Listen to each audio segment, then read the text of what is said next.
সুপ্রিয় দর্শক, যারা দেশ ও দেশের বাইরে থেকে আজকের এই ভিডিওটি দেখছেন, সকলকে জানাই শান্ত আগ্রবিডির পক্ষ থেকে অনেক অনেক প্রীতি এবং শুভেচ্ছা।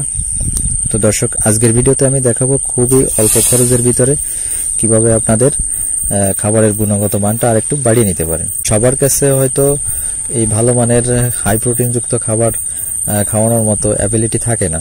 তো তারপরেও আপনারা যদি নিম্নমানের খাবারও দিয়ে থাকেন, সেক্ষেত্রে আপনাদের খাবারের গুণগত মানটা আরেকটু বাড়িয়ে নিতে পারেন।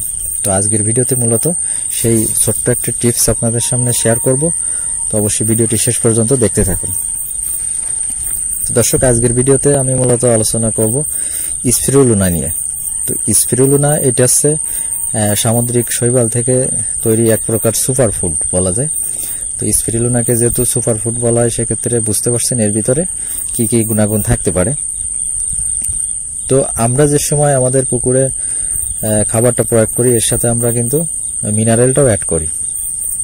তো মিনারেল মাছ চাষের জন্য খুবই গুরুত্বপূর্ণ একটা উপাদান। তো স্পিরুলিনায় কিন্তু মিনারেলটাও আছে। সেক্ষেত্রে আপনাদের যদি আলাদা করে মিনারেল দেওয়ার অ্যাবিলিটি নাও থাকে, তাও আপনারা এই স্পিরুলিনা ব্যবহার করলে মিনারেলের কাজটাও হয়ে যাবে।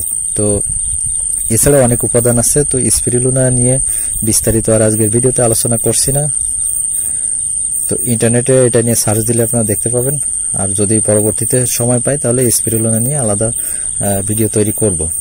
তো যেহেতু এটা সুপার ফুড, সেক্ষেত্রে এ নিয়ে বিস্তারিত আর কিছু বলার দরকার নেই। তো আপনি যে সময় খাবারটা দিবেন, তো এই খাবারটা পুকুরে প্রয়োগ করার আগে এই যে স্পিরুলিনা পাউডারটা, তো এটা পাউডার হিসাবেও পাওয়া যায়, এটা ট্যাবলেট হিসেবেও পাওয়া যায়। তো এটা মানুষের জন্য খুব উপকারী।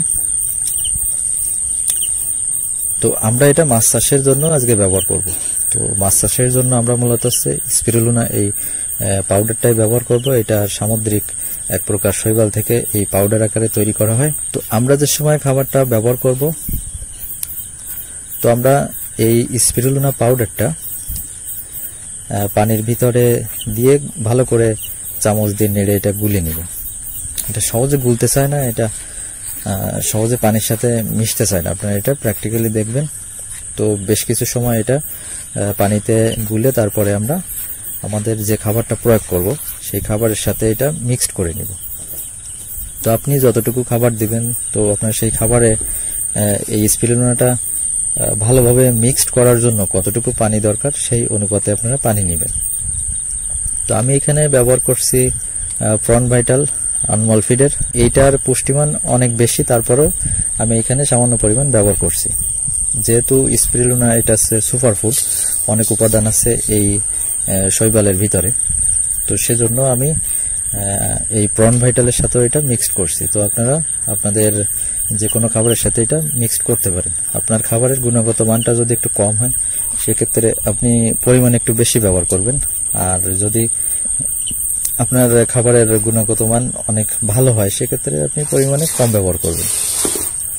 তো আমি এখানে 1 চামচ স্পিরুলিনা নিলাম, নিয়ে ভালো করে পানির সাথে মিক্সড করে এখন ওই পানিটা আমার খাবারের সাথে ছিটিয়ে এটা মিক্সড করে নিব।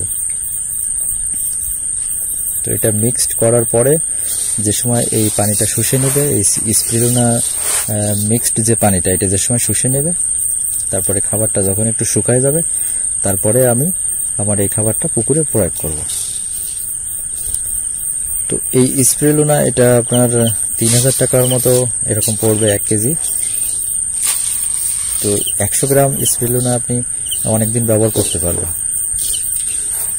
তো সেক্ষেত্রে আপনি নিম্নমানের খাবারও যদি প্রয়োগ করেন, তারপরেও তার সাথে এই যে সুপার ফুড, এর সাথে অনেক উপাদান পেয়ে যাচ্ছেন।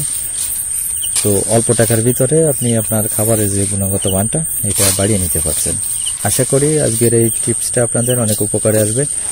যেহেতু আমরা এখন আধুনিকভাবে কলতা চাষ শুরু করছি সবাই, কম বেশি আগের চেয়ে একটু হলেও আমরা আধুনিক চাষাবাদ শুরু করছি। তো আধুনিক চাষাবাদের জন্য যে সমস্ত আমাদের সরঞ্জাম দরকার, সবকিছু হয়তো আমাদের হাতের নাগালেও পাওয়া যায় না।